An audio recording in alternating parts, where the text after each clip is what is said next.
అఖిల భారత జాతీయ ఓబీసీ 10వ మహాసభ గోవాలో మన జాతీయ అధ్యక్షులైన జాజుల శ్రీనివాసన్న గారి ఆధ్వర్యంలో అన్ని రాష్ట్రాల నుంచి వెళ్ళి అధ్యక్షులు విచ్చేసి సమావేశాన్ని ఏర్పాటు చేస్తున్నారు.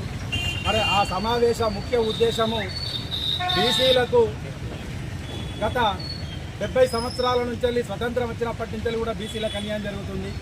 మరి తక్కువ శాతం ఉన్న అగ్రవర్ణాలకు అన్ని వసతులు పొందుతూ మరి బీసీలను ఇంకా అట్టడుగు వర్గాలను అణచివేస్తున్న ధోరణి ఇప్పటికీ కనబడుతుంది.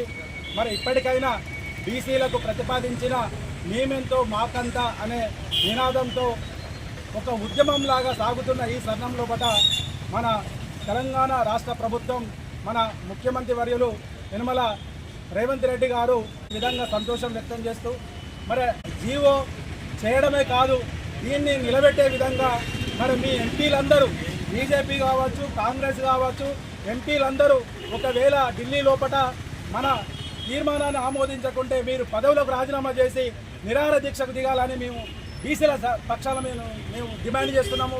లేని పక్షాన ఇంకా ఉద్యమాన్ని ఉధృతం చేసి మా హక్కులను సాధించుకోవడానికి మేము ముందుకు పోతాము. ఇప్పటికైనా బీసీలకు న్యాయం చేయాలని చేస్తారని ఆశిస్తూ నాకు ఈ అవకాశం ఇచ్చిన జిల్లా అధ్యక్షులు మన శంకరన్న గారికి మరి ఇక్కడికి వచ్చిన మా బీసీ సంఘ అధ్యక్షులు మన మండల కార్యవర్గం ప్రతి ఒక్కరికి పేరు పేరున ధన్యవాదాలు తెలుపుకుంటూ జై బీసీ.